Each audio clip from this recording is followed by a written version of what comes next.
esse universo que você falou que, né, como tem o arcanjo, o querubim, o serafim, tem os tipos de demônio, e na religião católica tem um Deus, que digamos que seja a força suprema da religião, né? Então, tem vários tipos de demônio, mas eu queria saber se tem o Satã, que é o principal articulador de tudo isso. Tem. Esse aí é que eu me confundo um pouco. Esse cara que é o grande articulador do satanismo é o Lúcifer que caiu, ou esse cara já existia há muito tempo antes? Como que vamos dizer assim, o mito, tem o mito de criação da igreja, né, de Deus, sei lá, como que é essa origem, vamos dizer assim? Entendi. Sabe? Excelente. Sim, entendi. Quando ele está operando. Né? Como que isso surgiu? O nome dele já foi dito pela literatura judaica como Samael, né? Mas não tem nada a ver. É Lúcifer mesmo, que fala em Isaías, é o portador de luz.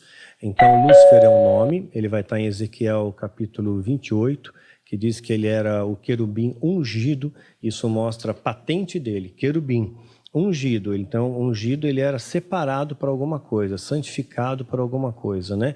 E diz que era perfeito nos seus caminhos, né? Que era uma pessoa, que era um anjo do bem. Só que você só pode invejar quem você está perto. Ele estava muito perto de Deus, ele teve inveja de Deus, quis ser como Deus.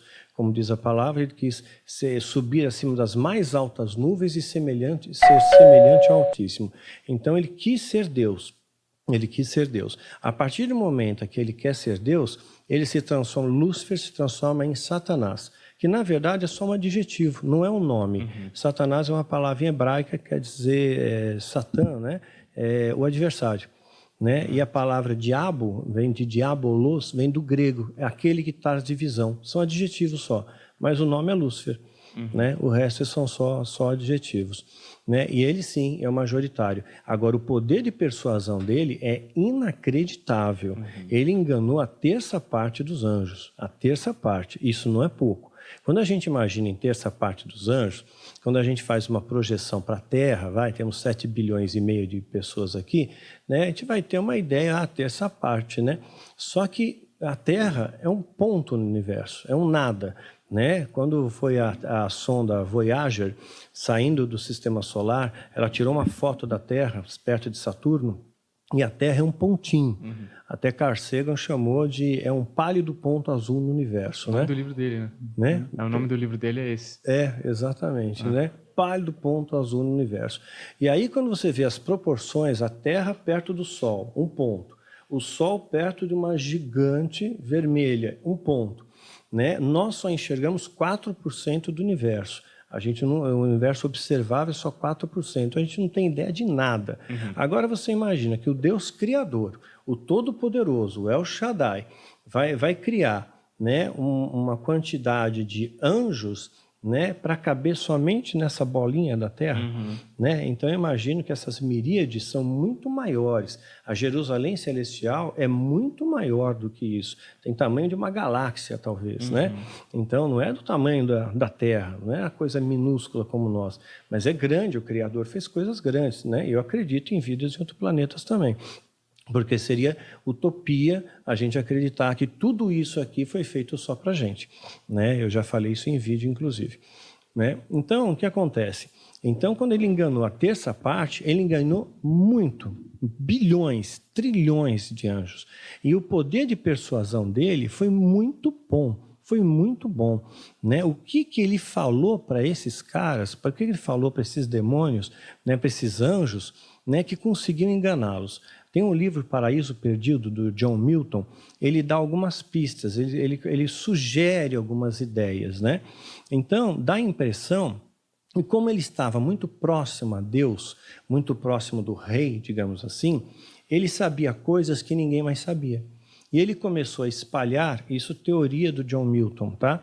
Começou a espalhar, e eu estou usando até como ilustração para a história de Mitre, né? Ele começou a espalhar informações e que Deus não era tão bom, que Deus castigava, que Deus machucava, né? que Deus ele era altivo, que ele era prepotente, que ele era soberbo. E isso começou a espalhar, até que ele conseguiu arrastar a terça parte. Né? E houve peleja nos céus para arrastar eles. Se houve peleja nos céus, significa que há dano. Porque se os dois são imortais, eles vão brigar até a eternidade. Né? Mas houve peleja e eles foram expulsos. Se eles foram expulsos, houve uma força de guerra maior que colocou eles expulsos, que nem Daniel. Quando está orando lá, pedindo para o anjo falar com ele, demora 21 dias. Né? E ele, o anjo, quando vem, fala, olha, eu escutei o que você falou, mas eu fiquei preso porque o príncipe da Pérsia ficou me retendo. Ou seja, se houve retenção, houve dano. Houve combate, porque senão eles estariam brigando para toda a posteridade. Então existe dano nessas batalhas, existe dano nesses confrontos, né? Por isso que a árvore da vida diz que traz cura para as nações, né? Então as folhas da árvore da vida traz cura. Então eu entendo que essas folhas trazem cura para feridas e combate, quer seja dos anjos, quer sejam de pessoas que chegam machucadas no céu, né? Alguma coisa assim. Mas ele consegue sim, trouxe toda essa galera para cá, houve peleja real, né? Mas ele só consegue aparecer dentro do contexto ritual. Fora do contexto ritual não pode. Os anjos já conseguem, você tinha falado que eles já conseguem. Sim. Você já teve contato com algum anjo? Tive, pontual, eu vim convertido há 22 anos, né?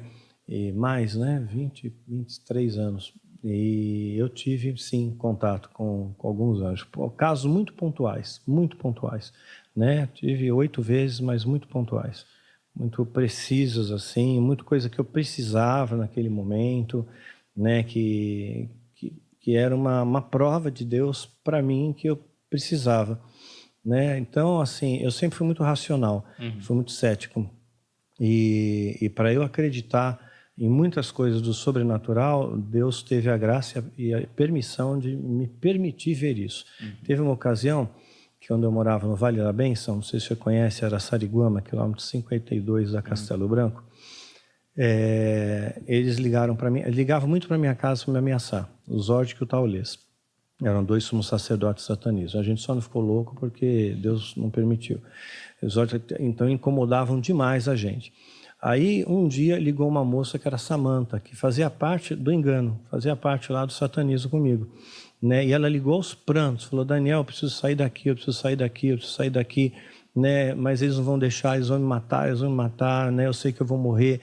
E muito desesperada, né? E eu peguei, acalmei ela por telefone, minha esposa pegou na extensão, a gente tentou acalmar ela, calma, você vem para minha casa, pega um táxi agora, vem para minha casa, você vai ficar aqui com a gente, né? E ela só chorava e não conseguia falar coisa com coisa, né? Ela falava coisas sem nexo. E de repente escutamos um barulho, um estrondo. Parecia alguma coisa que caiu no chão, né? Parecia uma batida forte na porta, eu não sei o que era. E a linha caiu. Eu não sei se o telefone caiu no chão também, a linha caiu. Naquela época não tinha bina, né? Então não tinha como dar retorno para ela. Então a gente ficou esperando a noite toda e orando por ela a noite toda. Quando deu umas 6 horas da manhã, nós fomos atender o telefone correndo, pensando que era Samanta, mas era o Zódico, né? E ele começou a falar coisas mórbidas, né? Que ele fez com ela. E eu peguei, ia desligar o telefone, mas Deus falou comigo, não desliga não, né? Eu quero que você diga uma coisa para ele antes. Né? E eu falei o que Deus mandou dizer, e a sensação que eu tinha é que ele ia ficar com muito medo, que ele ia ficar apavorado com aquilo, né? Eu falei, puxa vida, né? Deus me dá autoridade para falar então, né? Eu falei, olha, é o seguinte, né? Se você não se arrepender, você vai morrer. Assim como o anjo da morte passou no Egito e matou os primogênitos, vai matar você também. E você vai para o inferno. E aí, quando eu falei isso, né? E eu falei com muita autoridade, falei com verdade, falei acreditando no que eu estava falando, ele riu na minha cara, debochou, falou um monte de palavrão, e eu fiquei com cara de Juca do outro lado, né? E desliguei o telefone, né? Falei, poxa, Senhor. E ele falou, me deu dia e hora que ia me matar. Vou te matar no tal dia, tal hora, você está morto. E aí eu nem comentei muito isso com a minha esposa, né? Só nós dois sabíamos. E a gente pensou, bom, não vamos falar com ninguém, porque não adianta, a gente era muito sozinho. Né? Quando me converti, a igreja me tratava como parte leprosa do corpo. Tinham medo de que a maldição vinha em mim, ricocheteava e batia em outra pessoa. Né? Tanto é que o meu pastor, ele era candidato à presidência da República. Fizeram um ato profético lá em... onde foi? Porto Seguro? Em Porto Seguro. 500 anos do descobrimento do Brasil, ungiram ele apóstolo e ele ia ser o candidato a presidente do Brasil. E ele falou para mim, não fala que você é da minha igreja. E se você falar que você é da minha igreja, vai prejudicar a minha candidatura. Como um ex-satanista faz parte da minha igreja, né? Então aquilo doeu muito no meu coração, né? Eu falei, puxa vida, caramba, né? E depois, né, quando ele não ganhou, obviamente, né? Depois ele tentou deputado federal e falou a mesma coisa para mim, não fala que você é da minha igreja. Então não tinha apoio da igreja, não tinha apoio de nada. As pessoas tinham medo de mim, tinham medo que ricocheteasse, respingasse a maldição, né?